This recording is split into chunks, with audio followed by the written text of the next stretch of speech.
ਲੈ ਕੇ ਹਾਜ਼ਰ ਹੋ ਚੁੱਕੇ ਹਾਂ। ਮੈਂ ਰਾਜਕਰਨਬੀਰ ਸਿੰਘ ਜੁੜ ਚੁੱਕੇ ਮੇਰੇ ਨਾਲ ਇਸ ਟਾਈਮ ਨਰਦਰਨ ਕੈਲੀਫੋਰਨੀਆ ਯੂਨੀਵਰਸਿਟੀ ਇਲਾਕੇ ਤੋਂ ਅਮੀਤ ਸ਼ਰਮਾ। ਇਹ ਰੈਗੂਲਰ ਆਪਣੇ ਨਾਲ ਪਹਿਲਾਂ ਵੀ ਜਿਹੜੇ ਆ ਉਹ ਸ਼ੋਅ ਕਰਦੇ ਰਹੇ ਆ। ਜਦ ਐਲਮਨ ਬੋਰਡ ਨੂੰ ਚਿੱਠੀਆਂ ਲਿਖੀਆਂ ਗਈਆਂ ਸੀਗੀਆਂ ਕਿਸਾਨਾਂ ਦੇ ਦੁਆਰਾ, ਅਮੀਤ ਸ਼ਰਮਾ ਹੁਣਾਂ ਨੇ ਉਸ ਦੇ ਵਿੱਚ ਆਪਾਂ ਨੂੰ ਜਾਣਕਾਰੀਆਂ ਜਿਹੜੀਆਂ ਉਹ ਦਿੱਤੀਆਂ ਸੀ, ਆਪਣੇ ਸ਼ੋਅ ਦੇ ਉੱਤੇ ਆ ਕੇ ਗੱਲਾਂ ਬਾਤਾਂ ਉਸ ਦੇ ਉੱਤੇ ਕੀਤੀਆਂ ਸੀ। ਸਭ ਤੋਂ ਪਹਿਲਾਂ ਜੀ ਇਹਨੂੰ ਆਖਦੇ ਉਹਨਾਂ ਨੂੰ, ਤੇ ਫਿਰ ਉਸ ਤੋਂ ਬਾਅਦ ਦੇ ਵਿੱਚ ਕਿਹੜੇ ਟੌਪਿਕਸ ਤੇ ਡਿਸਕਸ਼ਨ ਕਰਨੀ ਹੈ ਉਸ ਬਾਰੇ ਦੱਸਾਂਗੇ। ਅਮੀਤ ਸ਼ਰਮਾ ਜੀ, ਇਹਨੂੰ ਸਵਾਗਤ ਹੈ। ਸਤਿ ਸ਼੍ਰੀ ਅਕਾਲ ਜੀ। ਸਤਿ ਸ਼੍ਰੀ ਅਕਾਲ ਜੀ, ਬਹੁਤ ਬਹੁਤ ਮਿਹਰਬਾਨੀ, ਤੁਸੀਂ ਮੁੜ ਕੇ ਆਉਣ ਦਾ ਮੌਕਾ ਦਿੰਦੇ ਆ ਤਾਂ ਲੋਕਾਂ ਨਾਲ ਗੱਲ ਕਰਨ ਦਾ ਮੌਕਾ ਦਿੰਦੇ ਆ, ਤਾਂ ਜਿਹੜੇ ਸੁਣਦੇ ਪਏ ਬਹੁਤ ਬਹੁਤ ਮਿਹਰਬਾਨੀ ਤੁਹਾਡੀ ਸੁਣਨ ਦੀ। ਥੈਂਕ ਯੂ ਜੀ। ਸੋ ਅਮੀਤ ਸ਼ਰਮਾ ਜੀ, ਅੱਜ ਅਮਰੀਕਾ ਦੇ ਵਿੱਚ ਬਹੁਤ ਸਾਰੇ ਪੰਜਾਬੀ, ਕੋਈ ਥੋੜੀ ਲੈਣ ਦਾ, ਕੋਈ ਜ਼ਿਆਦੀ ਲੈਣ ਦਾ ਓਨਰ। ਗੱਲਬਾਤ ਅੱਜ ਥੋੜੀ ਫੋਰਨ ਓਨਰਸ਼ਿਪ ਜਿਹੜੀ ਫਾਰਮ ਲੈਂਡਸ ਦੀ ਆ ਉਸ ਦੀ ਗੱਲ ਕਰਾਂਗੇ। ਕਿੱਦਾਂ ਇਤਿਹਾਸ ਰਿਹਾ ਅਮਰੀਕਾ ਦੇ ਵਿੱਚ, ਕਿਉਂ ਕਿੱਦਾਂ ਪੰਜਾਬੀਆਂ ਨੂੰ ਵੀ ਇਹ ਮੌਕਾ ਮਿਲਿਆ, ਕਿਉਂਕਿ ਕਿਸੇ ਟਾਈਮ ਦੇ ਉੱਤੇ ਇਹ ਚੀਜ਼ ਮੁਮਕਿਨ ਨਹੀਂ ਸੀ ਹੁੰਦੀ। ਸੋ ਉਸ ਦੇ ਬਾਰੇ ਗੱਲਬਾਤ ਜਿਹੜੀ ਥੋੜੀ ਜਿਹੜੀ ਕਰਾਂਗੇ। ਤੇ ਫਿਰ ਪ੍ਰੋਗਰਾਮ ਦੇ ਪਿਛਲੇ ਹਿੱਸੇ 'ਚ ਗੱਲਬਾਤ ਜਿਹੜੀ ਕਰਨੀ ਆ ਕੈਲੀਫੋਰਨੀਆ ਦੇ ਵਿੱਚ ਜਿਹੜਾ ਪ੍ਰੋਪਰਟੀ ਟੈਕਸ ਆ, ਚਾਹੇ ਉਹ ਆਪਾਂ ਫਾਰਮ ਲੈਂਡ ਦੇ ਨਾਲ ਜੋੜ ਕੇ ਜਿਹੜੀ ਉਹ ਗੱਲ ਕਰਾਂਗੇ, ਕਿਉਂਕਿ ਇਹ ਦੋਨੋਂ ਅਜਿਹੀਆਂ ਚੀਜ਼ਾਂ ਜਿਹੜੀ ਆਪਾਂ ਧਰਤੀ ਤੋਂ ਆਏ ਆ, ਉੱਥੇ ਆਪਾਂ ਜ਼ਮੀਨਾਂ ਦੇ ਮਾਲਕ ਆ। ਬਾਬਾ ਬੰਦਾ ਸਿੰਘ ਬਹਾਦਰ ਨੇ ਆਪਾਂ ਨੂੰ ਇਸ ਪਾਸੇ ਵੱਲ ਨੂੰ ਜਿਹੜਾ ਉਹ ਤੋਰਿਆ, ਜ਼ਮੀਨਾਂ ਜਿਹੜੀਆਂ ਇੱਕ ਹਿਸਾਬ ਦੇ ਨਾਲ ਦਿੱਤੀਆਂ, ਓਨਰਸ਼ਿਪ ਜਿਹੜੀ ਉਹ ਮਿਲੀ। ਤੇ ਅਜੇ ਵੀ ਆਪਾਂ ਉਸ ਓਨਰਸ਼ਿਪ ਦੀ ਲੜਾਈ ਦੇ ਲਈ ਤਾਂ ਹੀ ਤਾਂ ਏਡਾ ਤਗੜਾ ਫਾਰਮਰ ਪ੍ਰੋਟੈਸਟ ਜਿਹੜਾ ਉਹ ਹੋਇਆ। ਅਮਰੀਕਾ ਦੇ ਵਿੱਚ ਵੀ ਇੱਥੇ ਆਏ ਆ ਤੇ ਆਪਾਂ ਨੂੰ ਉਹ ਖੇਤੀ ਆਪਣੇ ਜੜ੍ਹਾਂ ਦੇ ਵਿੱਚ ਆ, ਸੋ ਆਪਾਂ ਕਰਨੀ ਚਾਹੁੰਦੇ ਹਾਂ। ਤੇ ਉਹ ਕਿੱਦਾਂ ਸਬੱਬ ਬਣਿਆ ਉਸ ਦੇ ਬਾਰੇ ਗੱਲਾਂ ਬਾਤਾਂ ਕਰਾਂਗੇ। ਤੇ ਕਿੱਦਾਂ ਪ੍ਰੋਪਰਟੀ ਟੈਕਸ ਚੱਲਦਾ ਆ, ਕਿਹਦਾ ਕਿੰਨਾ ਹੋ ਸਕਦਾ, ਕਿੱਦਾਂ ਕਿਵੇਂ ਹੁੰਦਾ, ਪਹਿਲਾਂ ਵੱਧ ਸੀ ਘੱਟ ਸੀ, ਹੁਣ ਵੱਧਦਾ ਘੱਟ ਆ, ਕੀ ਹੋ ਰਿਹਾ ਹੈ ਉਸ ਪੂਰੇ ਮਾਮਲੇ ਦੇ ਵਿੱਚ, ਉਸ ਨੂੰ ਜਾਣਨ ਦੀ ਕੋਸ਼ਿਸ਼ ਕਰਾਂਗੇ। ਸੋ ਅਮੀਤ ਜੀ, ਗੱਲਬਾਤ ਦੀ ਸ਼ੁਰੂਆਤ ਆਪਾਂ ਫੋਰਨ ਓਨਰਸ਼ਿਪ ਜਿਹੜੀ ਫਾਰਮਲੈਂਡਸ ਦੀ ਆ ਉਸ ਤੋਂ ਸ਼ੁਰੂ ਕਰਦੇ ਹਾਂ। ਥੋੜਾ ਜਿਹਾ ਬਰੀਫਲੀ ਸਾਨੂੰ ਦੱਸੋ, ਇਤਿਹਾਸਿਕ ਤੌਰ ਦੇ ਉੱਤੇ ਹਿਸਟੋਰੀਕਲੀ ਯੂਐਸ ਦੇ ਕੀ ਲਾਜ਼ ਰਹੇ, ਖਾਸ ਕਰਕੇ ਫਾਰਮਲੈਂਡਸ ਨੂੰ ਓਨ ਕਰਨ ਦੇ ਲਈ। ਪਹਿਲਾਂ ਕੀ ਰੋਕਿਆ ਜਾਂਦਾ ਸੀ, ਮਨਾਹੀ ਸੀ, ਫਿਰ ਕਦੋਂ ਇਜਾਜ਼ਤ ਮਿਲੀ? ਜੇ ਥੋੜਾ ਜਿਹਾ ਉਹਦੇ ਬਾਰੇ ਥੋੜਾ ਡਿਸਕਸ ਕਰੋ ਜੀ। ਯੂਐਸ ਦੀ ਜੋ ਅੱਜ ਤੱਕ ਪਾਲਿਸੀ ਰਹੀ ਆ ਉਹ ਇਹ ਹੈਗੀ ਆ ਕਿ ਅਮਰੀਕਾ's business is business. Everybody's dollar is green sand, dollar ਹਰੇ ਹੀ ਹੈ। ਉਹ ਕਹਿੰਦੇ ਸੀ ਜੇ ਤੁਹਾਡਾ ਹੈਗਾ ਤੁਸੀਂ ਆਓ ਬਿਜ਼ਨਸ ਕਰੋ, ਆਪਣੇ ਕਿਸਮਤ ਲਿਖੋ ਆਪਣੀ ਆ ਕੇ। that was the promise of America. But ਜਿਹੜੀ agricultural land specifically ਜਿਹੜੀ asset class ਰਹੀ ਹੈ, big periods in recent modern history ਐਸੇ ਰਹੇ ਆ ਜਿਹਦੇ ਵਿੱਚ ownership restricted ਸੀ ਜਾਂ disallowed ਸੀਗੀ certain people ਲਈ। ਠੀਕ ਹੈ। Specifically, California Alien Land Law of 1913, 1913, ਉਸ ਤੋਂ ਬਾਅਦ 1920 ਦੇ ਵਿੱਚ ਉਹਨਾਂ ਨੇ reaffirm ਕੀਤਾ ਸੀਗਾ। It was a California law। ਤਾਂ ਉਹ ਇਹ ਕਹਿੰਦਾ ਸੀਗਾ ਕਿ ਉਦੋਂ ਜਾਪਾਨ ਨਾਲ ਜ਼ਿਆਦਾ ਲੜਾਈ ਚੱਲਦੀ ਪਈ ਸੀਗੀ leading up to the world wars। ਤਾਂ ਉਹਨਾਂ ਨੇ basically ਕਾਨੂੰਨ ਇਹ ਪਾਸ ਕੀਤਾ ਸੀਗਾ ਕਿ Asians cannot own farmland in the United States। ਜੇ ਤੁਸੀਂ Asian ਆ, ਜਿਹਦੇ ਵਿੱਚ ਇੰਡੀਅਨ ਪੰਜਾਬੀ ਵੀ ਵਿੱਚ ਡੈਫੀਨੇਸ਼ਨ ਦੇ ਵਿੱਚ ਆਉਂਦੇ ਆ, ਤੁਸੀਂ ਜ਼ਮੀਨਾਂ ਨਹੀਂ ਲੈ ਸਕਦੇ। And it was interesting ਕਿ ਤੁਹਾਡੇ children ਵੀ ਨਹੀਂ ਲੈ ਸਕਦੇ, ਤੁਸੀਂ ਆਪਣੇ children ਦੇ name 'ਚ ਵੀ ਨਹੀਂ ਲੈ ਸਕਦੇ unless ਕਿ ਉਹ eligible citizen ਹੈਗੇ ਆ। And so historically America, the business has been business, but ਜਿਹੜੀ ag land ਦੇ ਵਿੱਚ ਜਿਹੜੀ foreign investment ਹੈ, it's always ਜਿਹੜੀ ਸ਼ੱਕ ਦੀ ਨਿਗਾਹ ਨਾਲ ਦੇਖਿਆ ਗਿਆ ਹੈ। So 1913 to like in mid 1950s tak that prevailing law ਸੀਗਾ ਕਿ ਨਹੀਂ own ਕਰ ਸਕਦੇ। And more recently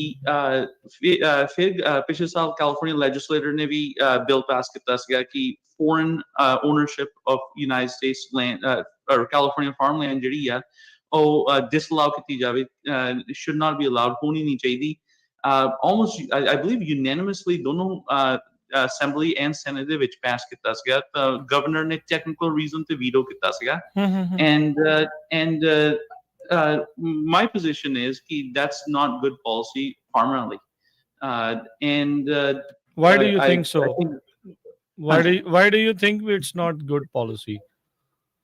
So there's First, we have to understand the scale of foreign land ownership right now. 2.7%. So, 100 acre ਦੀ ਜ਼ਮੀਨ ਆ ਤੇ 3 acre ਤੋਂ ਵੀ ਘੱਟ foreign land owned ਆ. And well, I mean, ਦੋ major problems are ਜਿਹੜੀਆਂ blanket policies ਕਿ foreign land ownership ਨਹੀਂ ਹੋ ਸਕਦੀ. Number one ਇਹ ਹੈ ਕਿ reduced liquidity. ਜਿਹੜੇ farmer ਦੀ ਜ਼ਮੀਨ ਆ ਉਹਦੇ land ਦੇ ਗਾਹਕ ਜਿਹੜੇ ਆ ਉਹ ਘਟ ਜਾਂਦੇ ਆ. And ਉਹਦੀ natural repercussion ਉਹਦਾ ਇਹ ਹੋਣਾ ਆ ਕਿ ਜਦੋਂ ਗਾਹਕ ਘਟ ਗਏ ਤਾਂ ਫਿਰ ਕੀਮਤਾਂ ਵੀ ਘਟੂਗੀਆਂ. And ਜਿਹੜੀ ਕੋਈ ਵੀ most farm operations and most ਜਿਹੜੇ ਖਾਸ ਕਰਕੇ ਜਿਹੜੇ full time ਖੇਤੀ ਕਰਦੇ ਆ, one of the single largest ਜਿਹੜੀ ਉਹਨਾਂ ਦੀ balance sheet ਜਾਂ financial statement ਤੇ ਉਹਨਾਂ ਦਾ ਜਿਹੜਾ major asset ਹੁੰਦਾ ਉਹਦੀ ਜ਼ਮੀਨ ਹੁੰਦੀ ਹੈ, ਜਿਹੜਾ real estate. And so ਜੇ ਅਸੀਂ arbitrary rule pass ਕਰ ਦਈਏ, ਅਸੀਂ ਕਹੀਏ ਕਿ ਬਈ ਕਿ ਕਿਸੇ ਵੀ circumstances ਦੇ ਵਿੱਚ ਫਲਾਨੀ ਕੰਟਰੀ ਦੇ ਵਿੱਚ ਫਲਾਨੀ ਕੰਟਰੀ ਦੀ ਗਵਰਨਮੈਂਟ ਨਹੀਂ ਜ਼ਮੀਨ ਲੈ ਸਕਦੀ, ਤਾਂ ਫਿਰ ਜਿਹੜੀ lack of liquidity ਆ ਉਹਦੇ ਕਰਕੇ ਜਿਹੜਾ direct hit ਜਿਹੜਾ ਆ ਉਹ ਜਿਹਨਾਂ ਦੇ ਕੋਲ ਜ਼ਮੀਨ ਹੈਗੀ ਹੈ ਉਹਨਾਂ ਦੇ potential ਗਾਹਕ ਘਟ ਗਏ ਲੈਣ ਲਈ, ਤਾਂ obviously ਕੀਮਤਾਂ ਵੀ hurt ਹੁੰਦੀਆਂ. So it would farmers ਨੂੰ disadvantage ਕਰਦੇ. ਤਾਂ ਦੂਜੀ major problem ਇਹ ਹੈਗੀ ਆ ਕਿ and I think ਜਿਹੜਾ interest rate environment ਜੋ ਚੱਲਦਾ ਪਿਆ ਉਹਦੇ ਵਿੱਚ ਜ਼ਿਆਦਾ predominant problem ਆ than say 3 years ago, ਉਹ ਇਹ ਹੈਗੀ ਆ ਕਿ ਜਿਹੜੀ access to cheaper capital ਆ ਉਹ ਘਟ ਜਾਂਦੀ ਜਾਂ eliminate ਹੋ ਜਾਂਦੀ ਆ. So US ਦੇ ਵਿੱਚ interest rates ਸਾਨੂੰ ਪਤਾ ਵਧੀ ਆ, cost of capital ਵਧੀ ਆ, ਪਰ ਜੇ ਉਹੀ agriculture ਜਾਂ rural ਜਾਂ ਪੇਂਡੂ ਇਲਾਕਿਆਂ ਦੇ ਵਿੱਚ ਉਹੀ ਇਨਵੈਸਟਮੈਂਟ ਜੇ ਆ ਸਕੇ lower cost ਤੇ, ਸੇ ਜਿੱਦਾਂ ਜਾਪਾਨ ਦੇ ਵਿੱਚ ਇੰਟਰਸਟ ਰੇਟਸ ਲੋਅਰ ਆ, ਜਾਂ ਕੋਈ ਹੋਰ ਕੰਟਰੀ ਜਿਹੜੀ ਕਵੇ ਕਿ ਅਸੀਂ ਯੂਨਾਈਟਿਡ ਸਟੇਟਸ ਦੇ ਵਿੱਚ ਮਨੀ ਪਾਰਕ ਕਰਨੀ ਮੰਗਦੇ ਹਾਂ, ਭਾਵੇਂ ਤੁਸੀਂ ਰਿਟਰਨ ਸਾਨੂੰ ਘੱਟ ਦਵੋ ਪਰ ਸਾਨੂੰ ਲੱਗਦਾ ਕਿ ਤੁਹਾਡਾ ਸਿਸਟਮ ਜ਼ਿਆਦਾ ਸਟੇਬਲ ਆ, ਤੁਹਾਡਾ ਐਸੈਟ ਜ਼ਿਆਦਾ ਸਟੇਬਲ ਆ. ਸੋ ਆਲ ਜਿਹੜੀਆਂ ਪੇਂਡੂ ਜਾਂ ਰੂਰਲ ਕਮਿਊਨਿਟੀਜ਼ ਹੈਗੀਆਂ ਉਹਨੂੰ ਜਿਹੜਾ access of potentially cheaper capital ਜਿਹੜਾ ਆ ਉਹ eliminate ਹੁੰਦਾ ਹੈ. and ਉਹਦਾ ਇਫੈਕਟ ਇਹ ਆ ਕਿ ਜਿਹੜੀਆਂ ਫਾਰਮ ਕਮਿਊਨਿਟੀਜ਼ ਆ ਉਹ severely hurt ਹੋਣ ਦੇ possibilities ਆ. ਸੋ ਅਮੀਤ, ਜਦੋਂ ਆਪਾਂ ਇਹ ਗੱਲ ਕਰਦੇ ਹਾਂ ਲਾਈਕ ਲੈਂਡ ਓਨਰਸ਼ਿਪ ਇੱਥੇ ਅਮਰੀਕਾ ਦੇ ਵਿੱਚ ਕਾਫੀ ਪੈਟਰੀਓਟਿਕ ਇੰਡਸਟਰੀ ਜਿਹੜੀ ਉਹ ਮੰਨੀ ਜਾਂਦੀ ਹੈ, ਐਗ ਜਿਹੜੀ ਇੰਡਸਟਰੀ ਹੈਗੀ ਆ. ਫਿਰ ਆਪਾਂ ਰੀਸੈਂਟਲੀ ਆਈ ਥਿੰਕ ਇਹ ਜਿਹੜਾ ਬਿੱਲ ਵੀ ਆਇਆ ਸੀਗਾ ਕੈਲੀਫੋਰਨੀਆ 'ਚ, ਆਈ ਥਿੰਕ ਚਾਈਨੀਜ਼ ਓਨਰਸ਼ਿਪ ਦੇ ਉੱਤੇ ਜ਼ਿਆਦਾ ਰੌਲਾ ਸੀਗਾ ਵੀ ਇਹ ਇੱਥੇ ਜਿਹੜੀ ਆ US ਦੇ ਐਸੈਟਸ ਨੂੰ ਖਰੀਦ ਰਹੇ. ਆਪਾਂ ਆਪਣੇ ਗਵਾਂਢੀ ਮੁਲਕ ਦੇ ਵਿੱਚ ਦੇਖਿਆ ਕੈਨੇਡਾ 'ਚ ਕਿੱਦਾਂ ਰੀਅਲ ਏਸਟੇਟ ਦਾ ਹਾਲ ਹੋਇਆ ਕੁਝ ਖਾਸ ਸ਼ਹਿਰਾਂ ਦੇ ਵਿੱਚ ਉਸ ਓਨਰਸ਼ਿਪ ਦੇ ਕਰਕੇ. ਸੋ ਇਜ਼ ਪੀਪਲਸ ਕੰਸਰਨ ਜਿਹੜੇ ਆ ਉਹ ਜੈਨੂਅਨ ਨੇ ਵੀ ਇੱਦਾਂ ਜਿਹੜਾ ਉਹ ਹੋ ਸਕਦਾ ਆ, ਕਿਉਂਕਿ ਜਿਹੜੀ ਫੂਡ ਸਪਲਾਈ ਉਹ ਇੱਕ ਨੈਸ਼ਨਲ ਸਿਕਿਉਰਿਟੀ ਦਾ ਮਸਲਾ ਵੀ ਹੁੰਦਾ. So there are lot of things to cover ਜਦੋਂ ਆਪਾਂ ਫੋਰਨ ਜਦੋਂ ਓਨਰਸ਼ਿਪ ਫਾਰਮਲੈਂਡ ਦੀ ਗੱਲ ਕਰਦੇ. ਸੋ how do we see it? ਕਿੱਦਾਂ ਦੇਖਦੇ ਆਪਾਂ ਸਾਰੀਆਂ ਚੀਜ਼ਾਂ ਨੂੰ? ਹਾਂਜੀ, ਫਰਸਟ ਐਂਡ ਫੋਰਮੋਸਟ ਤੁਹਾਡੀ ਗੱਲ ਬਿਲਕੁਲ ਸਹੀ ਹੈ. ਰੂਰਲ ਕਮਿਊਨਿਟੀਜ਼, ਪੇਂਡੂ communities tend to be very patriotic. ਅਸੀਂ ਵੀ ਆਪਾਂ ਮੁਲਕ ਲਈ ਤਾਂ ਜਾਨ ਵੀ ਹਾਜ਼ਰ ਆ, ਤਾਂ ਪ੍ਰੋਫਿਟ ਕੀ ਚੀਜ਼ ਆ. we all love America, ਆਪਣੇ ਮੁਲਕ ਨੂੰ ਪਿਆਰ ਕਰਦੇ ਹਾਂ. ਤਾਂ ਜਿਹੜੇ ਅਸੀਂ ਇਹ ਵੀ recognize ਕਰਨਾ ਜ਼ਰੂਰੀ ਹੈ ਕਿ bad actors ਵੀ ਹੁੰਦੇ ਆ, but ਜਿਹੜੇ concerns ਆ, couple things ਜਿਹੜੀ ਆ.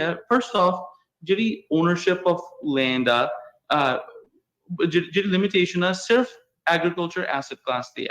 ਜੇ ਅਸੀਂ concerned ਆ Chinese influence ਸਾਡੇ system ਦੇ ਵਿੱਚ, ਜਿਹੜਾ ਕਿ is a major source of concern ਜੋ ਹੈਗਾ, ਤਾਂ ਫਿਰ why not on all asset classes? ਫਿਰ commercial real estate got excluded from that conversation. Stock ownership, investment in mutual funds, private equity, ਜ਼ਿਆਦਾ ਫਿਰ blanket ਹੋਵੇ ਕਿ ਤਾਂ ਦੂਜੀ ਗੱਲ I think more importantly ਇਹ ਹੈ ਕਿ vast majority of California ਦੇ ਜਿਹੜੇ high value, especially ਜਿਹੜੇ ਆਪਣੀ ਪੰਜਾਬੀ community grow ਕਰਦੀ ਆ, are export crops. So ਸਾਡੀ ਫਸਲ ਤਾਂ already ਬਾਹਰ ਜਾਣੀ ਹੈ. So it's not unlikely to create a food supply concern. And most importantly ਜਿਹੜਾ control ਜਿਹੜਾ ਆ ਕਿ ਕਿੰਨਾ product export ਹੁੰਦਾ ਨਹੀਂ ਹੁੰਦਾ, ਉਹ ਤਾਂ ਫਿਰ ਵੀ US ਗਵਰਨਮੈਂਟ ਦੇ ਕੰਟਰੋਲ ਰਹਿਣਾ ਆ. ਸੋ ਇਹ ਤਾਂ ਨਹੀਂ ਕਿ ਚੋਰੀ ਰਾਤੋਂ ਰਾਤ ਫਸਲ ਵੱਢ ਕੇ ਲੈ ਜਾਣਗੇ. ਜੋ ਫਸਲ ਜਿਹੜੀ ਹੈਗੀ ਹੈ ਹਾਰਵੈਸਟ ਇੱਥੇ ਹੋਣੀ ਆ, ਪ੍ਰੋਸੈਸ ਇੱਥੇ ਹੋਣੀ ਆ. ਤਾਂ ਜਿਹੜੇ and more importantly ਜੇ ਸਾਨੂੰ concern ਹੈਗਾ ਆ ਕਿ ਆਪਣੀ food supply ਨੂੰ resilient ਕਰਨਾ, foreign influence ਤੋਂ away ਰੱਖਣਾ ਆ, ਠੀਕ ਹੈ, I understand that ਫਿਰ concern ਇਹ ਹੋਣਾ ਚਾਹੀਦਾ ਕਿ foreign products ਸਾਡੇ ਵਿੱਚ mix ਕਿੱਦਾਂ ਹੁੰਦੇ ਪਏ ਆ, who's importing what, ਕਿਹੜੀ quality ਦਾ ਮਾਲ ਆਉਂਦਾ ਪਿਆ, that's ਉੱਥੇ focus ਹੋਣੀ ਚਾਹੀਦੀ ਹੈ effort, not ਕਿ what products we grow and what products can we export.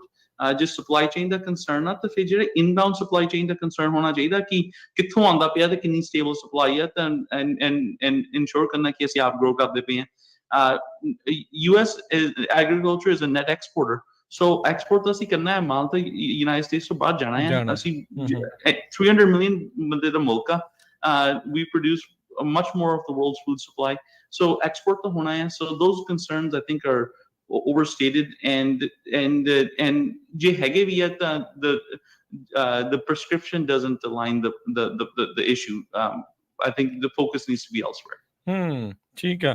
ਸੋ ਜਦੋਂ ਤੁਸੀਂ ਕਿਹਾ ਬਟ ਆਰ ਦੇयर ਸਰਟਨ ਸੈਕਟਰਸ ਜਾਂ ਕੁਝ ਇਲਾਕੇ ਜਿੱਦਾਂ ਕੋਈ ਬੇਸਿਸ ਹੁੰਦੇ ਆ, ਚਾਹੇ 에ਅਰ ਫੋਰਸ ਦਾ ਆ ਜਾਂ ਕੋਈ ਹੋਰ ਨੇ ਆਰਮੀ ਦੇ ਆ, ਉਹਦੇ ਇਰਦ ਗਿਰਦ ਇੱਦਾਂ ਦੀ ਓਨਰਸ਼ਿਪ ਆ, ਉਸ ਉੱਤੇ ਰਿਸਟ੍ਰਿਕਸ਼ਨਸ ਹੋਣੀਆਂ ਚਾਹੀਦੀਆਂ ਹੈਗੀਆਂ ਨੇ ਜਾਂ ਕੀ ਉਸ ਦੇ ਬਾਰੇ? ਹਾਂਜੀ, so I think there was a couple of projects. ਇੱਕ Midwest ਦੇ ਵਿੱਚ ਸੀਗਾ ਜਿਹੜਾ Chinese basically meat processing plant ਸੀਗਾ. ਥੋੜਾ ਜਿਹਾ it was unclear ਕਿ ਕੌਣ own ਕਰਦਾ, ਪਰ Beale Air Force Base, Travis Air Force Base ਦੇ ਕੋਲ ਵੀ unknown ownership ਨੇ buy ਕੀਤੀ ਸੀ ਜ਼ਮੀਨ ਦਾ north ਦੇ ਵਿੱਚ. So it was a concern. But it's important to remember the Espionage Act of 1917 is very clear. It's a crime to gather, transmit, or receive information with the intent or reason to believe they'll be used to the injury of the United States or to the advantage of a foreign nation. So jo sada kanun hega, so tusi koi bhi sensitive military base any sensitive site de kol hege ha, ਤੁਸੀਂ ਜੇ ਐਸਪੀਨਾਜ ਕਰਦੇ ਪਏ, ਤੁਸੀਂ ਜਸੂਸੀ ਕਰਦੇ ਪਏ ਆ, ਤਾਂ ਉਹਦੀ ਸਜ਼ਾ ਹੈਗੀ ਹੈ. It doesn't matter ਕਿ ਤੁਸੀਂ US citizen ਆ ਕਿ ਨਹੀਂ, ਜਸੂਸੀ is espionage is disallowed. ਜਸੂਸੀ ਨਹੀਂ ਕਰ ਸਕਦੇ ਤੁਸੀਂ. So whoever owns it, want ਵੀ ਉਹ ਕਾਨੂੰਨ continue to apply ਹੋਗਾ. But I think the concern that I have is recent presidential debates de vich vi gal karde sige ki one governor telling another governor ki my ban is bigger than your ban on foreign land ownership. My concern is ki jinu tusi hurt karde pe hain, it's not so much the foreign governments jinu tusi hurt karde pe, tusi apni ruler economies nu hurt karde pe hain, because jehdi investment, jehdi cash, even je mulk je sanu hostile ja adverse ha, if we're concerned about it, ਸਾਨੂੰ ਫਿਰ ਉੱਥੇ ਪੈਸੇ ਨਹੀਂ ਭੇਜਣੇ ਚਾਹੀਦੇ. US investment in China, ਜੇ ਤੁਸੀਂ limit ਲਾਣੀ ਹੈ ਕਿ ਅਸੀਂ ਆਪਣੇ US ਡਾਲਰ ਨਹੀਂ ਭੇਜਣੇ, ਉਹਨਾਂ ਦੀ ਇਕਨੋਮੀ ਨਹੀਂ ਸਟਰੋਂਗ ਕਰਨੀ, I can understand that. But ਜੇ ਉਹਨਾਂ ਦੇ ਪੈਸੇ ਇੱਥੇ ਆਉਂਦੇ ਆ, and pay them a market return, and that's cash coming into our country. So ਜਿਹੜੇ ruler economies, especially it would be hurt with blanket policies ਜਿਹੜੀਆਂ foreign land ownership ਨੂੰ prevent ਕਰਦੀਆਂ. So ਤੁਸੀਂ ਇਹ ਕਹਿੰਦੇ ਆ ਵੀ ਜੇ ਭਾਈ ਜੇ ਐਗਰੀਕਲਚਰ ਦੇ ਉੱਤੇ ਤੁਸੀਂ ਏਦਾਂ ਦੀਆਂ ਕਰ ਰਹੇ ਆ ਤੇ then you should be doing it for every sector. ਕੱਲੇ ਇੱਕ ਐਗਰੀਕਲਚਰ ਵਾਲਿਆਂ ਦੇ ਉੱਤੇ ਹੀ ਜਿਹੜਾ ਉਹ ਏਦਾਂ ਦਾ ਬੋਝ ਜਿਹੜਾ ਬੇਸਿਕਲੀ ਨਾ ਪਾਓ ਵੀ ਜੇ ਕੋਈ ਮਨੀ ਆ ਰਹੀ ਆ ਤਾਂ ਨਾ ਆਵੇ. rather than ਆਪਾਂ ਚਲੋ ਆਪਾਂ I think it's a very debatable issue. ਜਿੰਨਾ ਮਰਜ਼ੀ ਆਪਾਂ ਇਸ ਨੂੰ ਜਿਹੜਾ ਅੱਗੇ ਲੈ ਕੇ ਜਾ ਸਕਦੇ ਹਾਂ. Let's go back a little bit. ਤੁਸੀਂ ਜਦੋਂ ਦੱਸਿਆ ਸੀਗਾ ਵੀ ਸਰਟਨ ਐਥਨਿਕ ਗਰੁੱਪਸ ਤੇ ਚਾਹੇ ਪੰਜਾਬੀ ਸੀਗੇ, ਇੰਡੀਅਨ ਸੀਗੇ, ਉਹਨਾਂ ਨੂੰ ਰੋਕ ਸੀਗੀ. ਸੋ ਇਹ ਕਦੋਂ ਜਿਹੜੀ ਓਨਰਸ਼ਿਪ ਆ ਆਪਾਂ ਨੂੰ ਪੰਜਾਬੀਆਂ ਨੂੰ ਸਾਰਿਆਂ ਨੂੰ ਜਿਹੜੇ ਹੁਣ ਇੱਥੇ ਲੈਂਡ ਓਨ ਕਰਦੇ ਆ, ਇਹ ਕਦੋਂ ਜੇ ਆਪਾਂ ਨੂੰ ਇਹ ਮਿਲਣੀ ਸ਼ੁਰੂ ਹੋਈ, ਜਿਸ ਤੋਂ ਬਾਅਦ ਦੇ ਵਿੱਚ ਹੁਣ ਆਪਾਂ ਦੇਖਦੇ ਹਾਂ ਹਜ਼ਾਰਾਂ ਹੀ ਸੈਂਕੜੇ ਜਿਹੜੇ ਆ ਉਹ ਕਿੱਲਿਆਂ ਦੇ ਮਾਲਕ ਵੀ ਆਪਾਂ ਦੇਖਦੇ ਹਾਂ. ਸੋ when did it came into effect? ਜੀ actually ਪੰਜਾਬੀਆਂ ਜਿਹਨੇ Asians as a whole, Punjabi specifically ਜਿਹਨੇ ਤਰੱਕੀ ਕੀਤੀ ਹੈ, it's ਬਹੁਤ short span ਦੇ ਵਿੱਚ ਕੀਤੀ ਹੈ.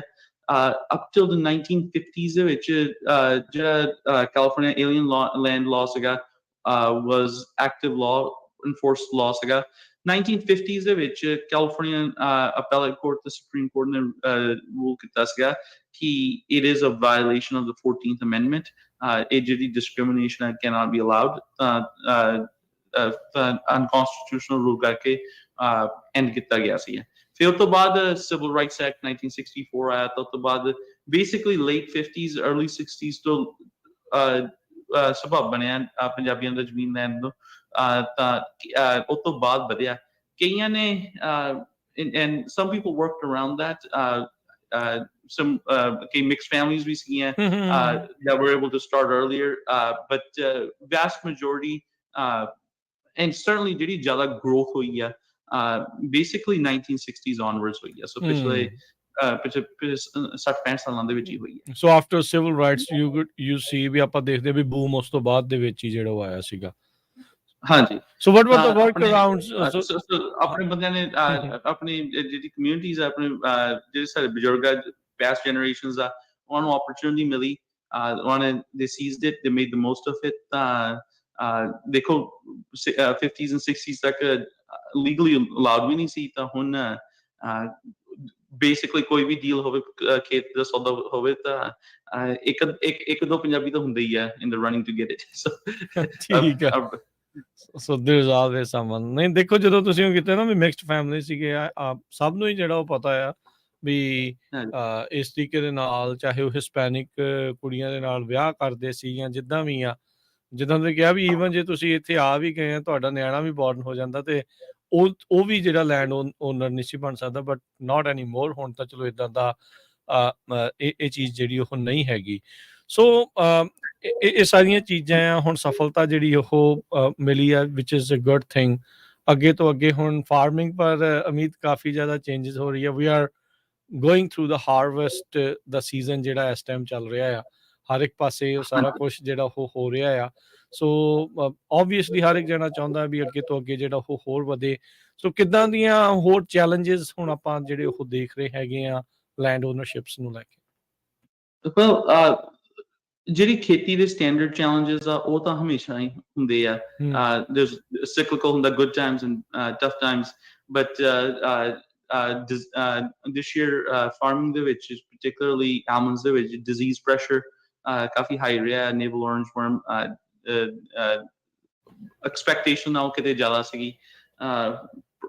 Hopefully prices strengthen ਹੋਣ because the crop, but right now prices are a challenge as well, but ਕਈ ਚੀਜ਼ਾਂ ਐਸੀਆਂ ਹੈਗੀਆਂ ਆ ਕਿ there's self-made challenges or challenges ਜਿਹੜੇ ਸਿਰਫ certain groups ਨੂੰ ਆ, ਜਿਹੜੇ ਬਾਕੀਆਂ ਨੂੰ ਨਹੀਂ ਹੈਗੇ। Okay। So specifically ਮੈਂ ਜ਼ਿਕਰ ਕਰਦਾ ਪਿਆ ਜਿਹੜਾ ਆਪਣਾ ਹੈਗਾ property tax system। Okay।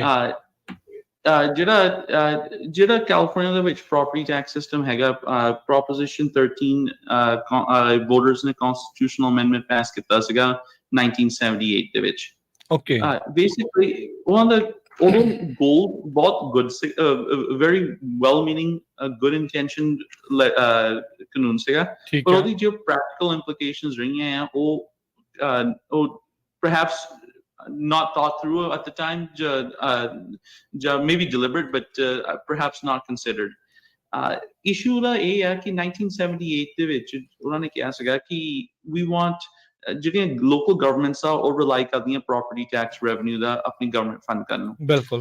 ਜਿਹੜੇ property owners ਆ ਉਹਨਾਂ ਨੂੰ ਆਪਣੀ property ਤੇ tax ਦੇਣਾ ਪੈਂਦਾ ਉਹਦੀ ਕੀਮਤ ਦੇ ਹਿਸਾਬ ਨਾਲ। and ਜੇ too many movement ਹੋਵੇ, too much fluctuation ਹੋਵੇ, ਵੱਧਦਾ ਰਹੇ ਘਟਦਾ ਰਹੇ, ਤੁਹਾਡਾ ਕਿੰਨਾ ਖਰਚਾ ਨਾ ਉਹ ਵੀ ਔਖਾ ਹੈ predict ਕਰਨਾ, ਤੇ ਗਵਰਨਮੈਂਟ ਨੂੰ ਕਿੰਨਾ revenue ਆ ਉਹਨਾਂ ਨੂੰ ਵੀ ਔਖਾ ਹਿਸਾਬ ਰੱਖਣਾ ਕਿ ਕਿੰਨੇ ਪੈਸੇ ਆਣਗੇ।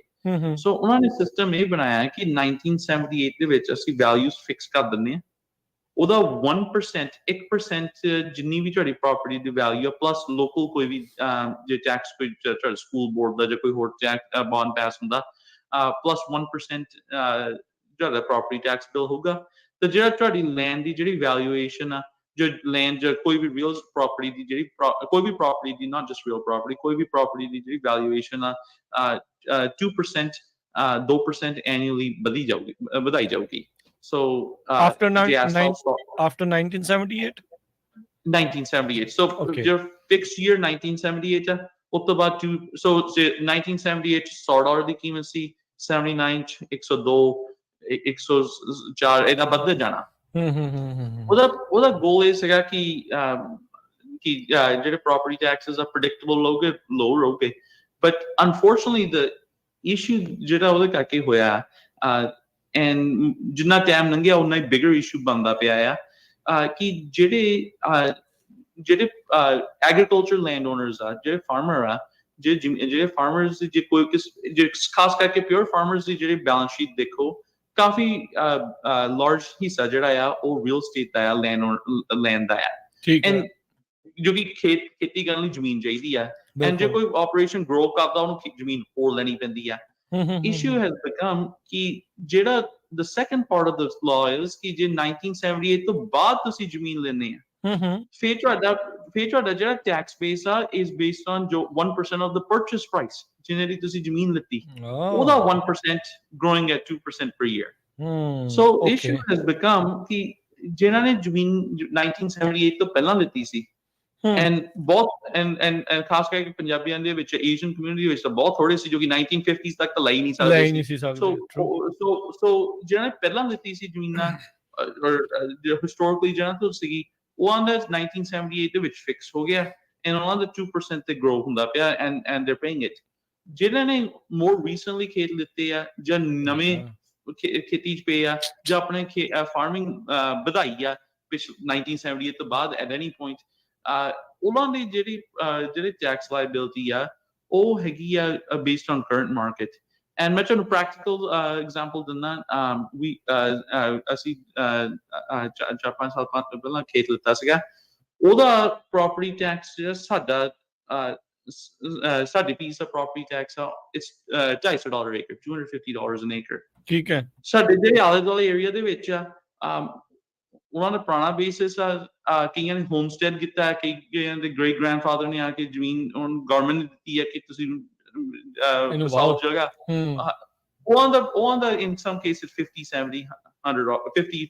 to $70 ਆ ਸਾਡਾ $250 to $300 ਆ ਸਿੱਧਾ $200 per acre ਦਾ disadvantage ਆ and identical farm production of the same crop same price same ਮਿਲਦੀ ਆ production same ਮਿਲਦੀ ਆ value same ਆ properties the and but it ends up being because ਤੁਸੀਂ ਜਿਹੜੇ ਖਾਸ ਕਰਕੇ lead entrants ਆ one competitive disadvantage and I don't think your Prop 13 system was designed to be a competitive disadvantage to anybody for practical implications of the there's farmers particularly on new or growing farmers on significant disadvantage so Ameet sorry ਮੈਂ ਤੁਹਾਨੂੰ ਇੱਥੇ ਜਿਹੜਾ ਰੋਕਦਾ ਸੋ disadvantage ਦੇਖੋ ਇਹ ਤਾਂ ਬਹੁਤ ਵੱਡਾ ਫਰਕ ਆ ਜਿਹੜਾ 78 ਤੋਂ ਪਹਿਲਾਂ ਦਾ ਜਿੰਨੇ ਲਿਆ ਜੇ ਕਿਸੇ ਦਾ $50-60 ਆ ਇਹ ਹੁਣ ਕਿਸੇ ਦਾ ਹੁਣ ਜਿੱਦਾਂ 250 ਆ ਕਿਸੇ ਦਾ ਵੱਧ ਵੀ ਹੋਊਗਾ ਚਲੋ ਥੋੜਾ ਬਹੁਤਾ ਫਰਕ ਹੋਊਗਾ ਪਰ ਇੱਕ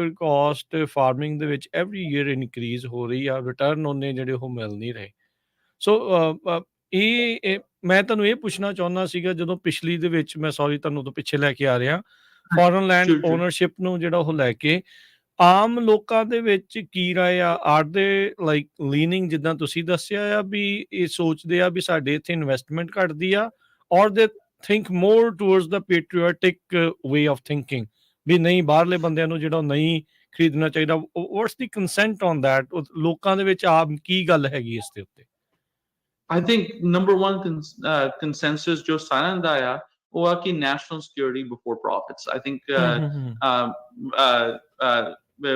ਮੇਰੇ ਫਾਦਰ ਹੋਣੀ ਗੱਲ ਕਰਦੇ ਹੁੰਦੇ ਕਹਿੰਦੇ ਜੋ ਮਰਜ਼ੀ ਹੋ ਜਾਵੇ ਅਸੀਂ ਚਾਈਨਾ ਦੇ ਵਿੱਚ ਚਾਈਨੀਜ਼ ਕੰਪਨੀ ਨਾਲ ਅਸੀਂ ਨਹੀਂ ਬਿਜ਼ਨਸ ਕਰਨਾ ਬਿਕਾਜ਼ ਉਹ ਸਾਨੂੰ ਟ੍ਰੇਡ ਦੇ ਵਿੱਚ ਹਰਟ ਕਰਦੇ ਆ ਯੂਨਾਈਟਿਡ ਸਟੇਟਸ ਦੇ ਵਿੱਚ ਵੀ ਤੇ ਇੰਡੀਆ ਨੂੰ ਵੀ so ਸਾਡਾ very clear stand ਆ ਅਸੀਂ ਚਾਈਨਾ ਨੂੰ ਅਵੋਇਡ ਕਰਨਾ we're all patriotic it doesn't matter try to keep political persuasion I don't think utte disagreement I think concern and a lot of people is sochde hai ki you know your foreign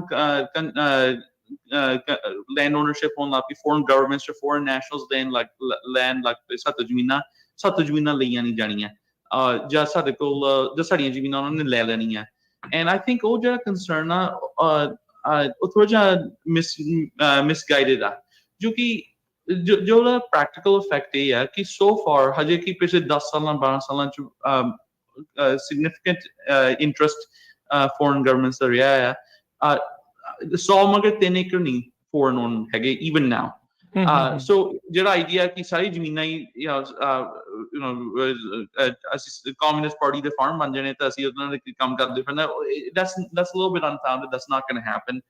Trillions of dollars the asset class agriculture real estate and that's they're not going to corner market ਕਰਨੀ ਇੰਨਾ ਸੌਖਾ ਨਹੀਂ ਦੂਜੀ ਗੱਲ ਇਹ ਹੈ ਕਿ ਜਿਹੜੀ ਉਹ point miss ਕਰਦੇ ਆ and I would ਜਿਹੜੇ peers and not all of them disagree with me but ਜਿਹੜੇ disagree ਕਰਦੇ ਆ ਉਹ ਇਹ ਵੀ ਯਾਦ ਰੱਖੋ ਕਿ ਜਿਹੜੀ current I know everybody wants more land ਉਹ ਕਹਿੰਦੇ ਸਾਨੂੰ ਘੱਟ competition ਹੋਵੇ ਜੇ foreign nationals ਨਾਲ land ਜੋਗੇ ਹੋਈਏ ਤਾਂ we would be in the front of the line to get it but at the same time ਜਿਹੜੀਆਂ existing properties ਜਿਹੜੀਆਂ that are owned ਉਹਨਾਂ ਦੀ ਜਿਹੜੀ values ਆ you're risking significant decline in those. So I don't think the disagreement is whether or not we're patriotic. I think everybody's patriotic. It's more about where we get the profit. We munafa kitte aur benefit kitte.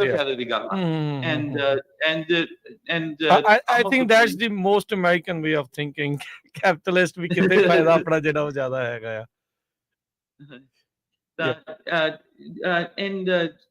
and so ਜਿਹੜੇ concerns ਜਿਹੜੇ ਹੈਗੇ ਆ I think mainly ਜਿਹੜੇ concerns ਜਿਹੜੇ and ਜਿਹੜੇ ਖਾਸ ਕਰਕੇ ਜਿਹੜੇ politicians different legislators ਜਿਹੜੇ ਦੁਆਲੇ ਹੋਏ ਆ ਸਾਨੂੰ ਇਹ ਲੱਗਦਾ ਕਿ ਜਿਹੜਾ food ਆ foreign countries ਨੇ ਆ ਕੇ ਲੈ ਕੇ ਚੱਲ ਜਾਣਾ there was some issues ਖਾਸ ਕਰਕੇ Arizona ਦੇ ਵਿੱਚ ਜਿਹੜਾ Saudi Arabia ਦਾ kingdom ਜਿਹੜਾ ਸੀਗਾ ਉਹਨਾਂ ਨੇ alfalfa farm ਬਣਾਈ ਆ ਉਹਨਾਂ ਤੋਂ ਆਪ ਪਾਣੀ ਘੱਟ ਆ ਔਰ ਐਰੀਜ਼ੋਨਾ ਦੇ ਵਿੱਚ ਜ਼ਮੀਨ ਚੋਂ ਪੰਪ ਕਰਕੇ ਬੇਸਿਕਲੀ ਘਾਈ ਆ ਪੱਠੇ ਲੈ ਕੇ ਜਾਂਦੇ ਆ ਉਹ ਕਹਿੰਦੇ ਸਾਡਾ ਪਾਣੀ ਤੁਸੀਂ ਨਿਕਾਲ ਦੇਣਾ ਪੱਠੇ ਤੁਸੀਂ ਸਾਊਦੀ ਅਰੇਬੀਆ ਡੇਅਰੀ ਪ੍ਰੋਡਕਸ਼ਨ ਲਈ ਲੈ ਕੇ ਜਾਂਦੇ ਆ ਠੀਕ ਹੈ so they think all of a sudden ਕਿ across the board rural communities ਦੇ ਵਿੱਚ control ਨਹੀਂ ਰਹਿਣਾ and I think that's unfounded asset class ਹੈਗੀ ਆ it's a very big asset class ਇਹ ਨਹੀਂ ਹੈ ਕਿ I don't think it's possible is the kind of capital ਜਿਹੜਾ ਚਾਹੀਦਾ to corner it I think it'd be next to impossible but ਜਿਹੜੀ more important ਜਿਹੜੀ ਹੈ ਕਿ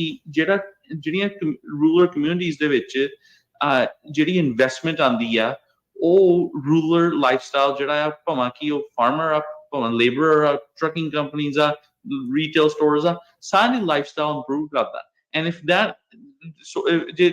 that source of influx of capital limit ਹੁੰਦਾ ਜਾਂ harper ਹੁੰਦਾ that would have an unfavorable effect and je karna hi hai and if we're of the position ki karna juri hai and we asi nahi investment hone deni fir all asset classes te hona chahiye shopping mall ownership grocery store ownership maybe grocery store ne khali kar dene stock hi na karan it should be on all asset classes not just agriculture land that's the position I'm taking ਜੀ ਸੋ ਬਿਲਕੁਲ ਸੋ ਗੱਲਬਾਤ ਨੂੰ ਆਪਣਾ ਅਮਿਤ ਸ਼ਰਮਾ ਆਪਾਂ ਜਾਰੀ ਰੱਖਾਂਗੇ property tax ਨੂੰ ਲੈ ਕੇ ਹੋਰ ਆਪਾਂ ਗੱਲ ਜਿਹੜੀ ਉਹ ਅੱਗੇ ਕਰਾਂਗੇ ਹਾਊ ਦੈਟ ਇਜ਼ ਅਫੈਕਟਿੰਗ ਜਿਹੜੀ ਰਾਈਟ ਨਾਓ ਚੈਲੰਜਸ ਆ ਫਾਰਮਿੰਗ ਦੇ ਵਿੱਚ ਐਵਰੀਡੇ ਇਨਕਰੀਜ਼ ਜਿਹੜਾ ਆ ਉਹ ਹੋ ਰਿਹਾ ਫਾਰਮਿੰਗ ਦੇ ਵਿੱਚ ਉਹਦੇ ਨਾਲ ਕਿੱਦਾਂ ਅਸਰ ਪੈਂਦਾ ਆ ਸੋ ਉਹਦੇ ਉੱਤੇ ਵੀ ਆਪਾਂ ਹੋਰ ਗੱਲਬਾਤ ਕਰਾਂਗੇ ਇੱਕ ਬ੍ਰੇਕ ਦਾ ਵਕਤ ਹੋ ਗਿਆ ਤੇ ਬ੍ਰੇਕ ਤੋਂ ਬਾਅਦ ਦੇ ਵਿੱਚ ਆਪਾਂ ਮੁੜਦੇ ਹਾਂ ਗੱਲਬਾਤ ਅਪਡੇਟ ਫਾਰਮਿੰਗ ਦੇ ਵਿੱਚ ਜਾਰੀ ਰਹੇਗੀ ਜੁੜੇ ਰਹਿਣਾ ਪੰਜਾਬੀ ਰੇਡੀਓ USA ਦੇ ਨਾਲ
ਬ੍ਰੇਕ ਤੋਂ ਬਾਅਦ ਇੱਕ ਵਾਰੀ ਫਿਰ ਆਪ ਸਭ ਦਾ ਸਵਾਗਤ ਹੈ। ਪ੍ਰੋਗਰਾਮ ਅਪਡੇਟ ਫਾਰਮਿੰਗ ਚੱਲ ਰਿਹਾ। ਮੈਂ ਰਾਜਕਰਨਬੀਰ ਸਿੰਘ, ਜੁੜੇ ਹੋਏ ਨੇ ਮੇਰੇ ਨਾਲ ਅਮੀਤ ਸ਼ਰਮਾ ਜੀ। ਅਮੀਤ ਜੀ, ਆਇਆਂ ਨੂੰ ਸਵਾਗਤ ਹੈ। ਸਤਿ ਸ਼੍ਰੀ ਅਕਾਲ। ਹਾਂਜੀ, ਸਤਿ ਸ਼੍ਰੀ ਅਕਾਲ ਜੀ, ਥੈਂਕ ਯੂ।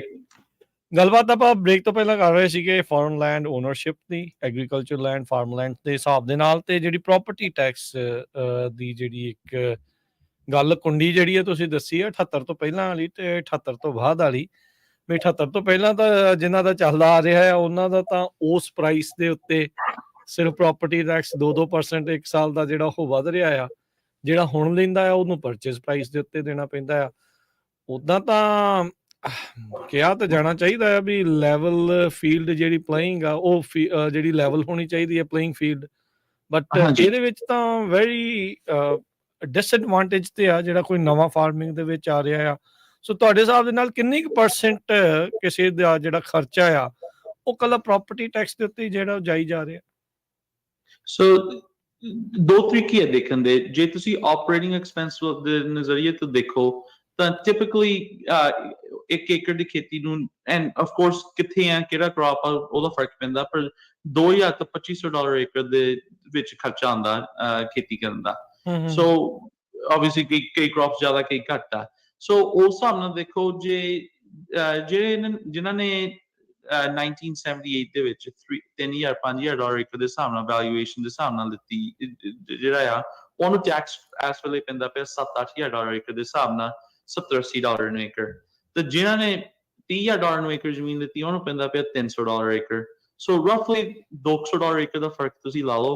$200 ਏਕੜ ਦਾ ਫਰਕ as a percentage of cost 10% ਬਣਦਾ ਆ। ਬਟ ਜਿਹੜਾ ਉਹਦਾ ਬਿਗਰ ਕੰਸਰਨ ਆ ਉਹ ਹੈਗਾ ਬਾਟਮ ਲਾਈਨ ਤੇ।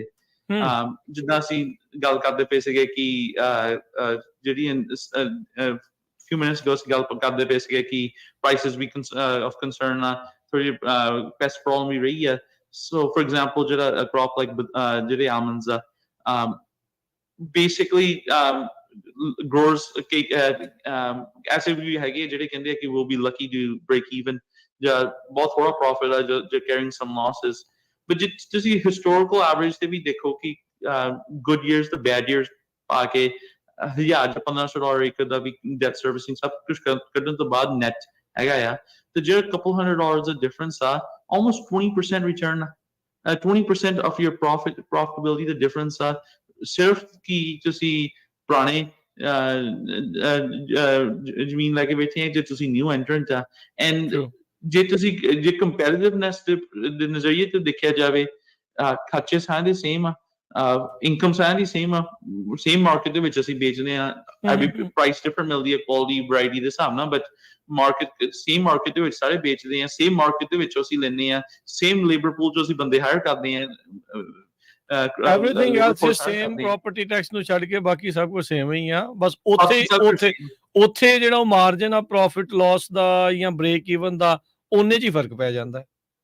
ਹਾਂਜੀ, ਹੁਣ ਜਦੋਂ few years ago ਜਦੋਂ profitability ਜ਼ਿਆਦਾ ਸੀਗੀ, ਉਦੋਂ $200-300 ਏਕੜ ਦਾ ਇੰਨਾ ਬਿਗ ਡਿਫਰੈਂਸ ਨਹੀਂ ਸੀਗਾ। ਬਟ ਜਦੋਂ ਹੁਣ ਮਾਰਜਨ ਟਾਈਟ ਹੋਏ ਆ, ਆਈ ਥਿੰਕ ਜਿਹੜਾ ਉਹਦਾ ਪ੍ਰੈਕਟੀਕਲ ਇਫੈਕਟ ਜਿਹੜਾ ਜ਼ਿਆਦਾ ਦੇਖਣ ਨੂੰ ਮਿਲਦਾ ਆ ਕਿ ਜੇ ਤੁਹਾਨੂੰ $200-300 ਐਕਸਟਰਾ ਤੁਹਾਡਾ ਖਰਚਾ ਹੈ, ਬੇਸਿਕਲੀ ਤੁਹਾਨੂੰ ਐਕਸਟਰਾ ਹਾਰਵੈਸਟ ਦੀ ਕਾਸਟ ਜਿਹੜੀ ਆ ਬੇਸਿਕਲੀ ਆਲਮੋਸਟ ਐਕਸਟਰਾ ਪੈਂਦੀ ਹੈ। ਐਂਡ ਹਾਰਵੈਸਟ ਤੁਹਾਨੂੰ ਪਤਾ ਹੀ ਹੈ, ਬਟ ਵਾਢੀਆਂ ਦਾ ਟਾਈਮ ਸਭ ਤੋਂ ਐਕਸਪੈਂਸਿਵ, ਮਹਿੰਗਾ ਟਾਈਮ ਹੁੰਦਾ ਫਾਰਮਿੰਗ ਲਈ।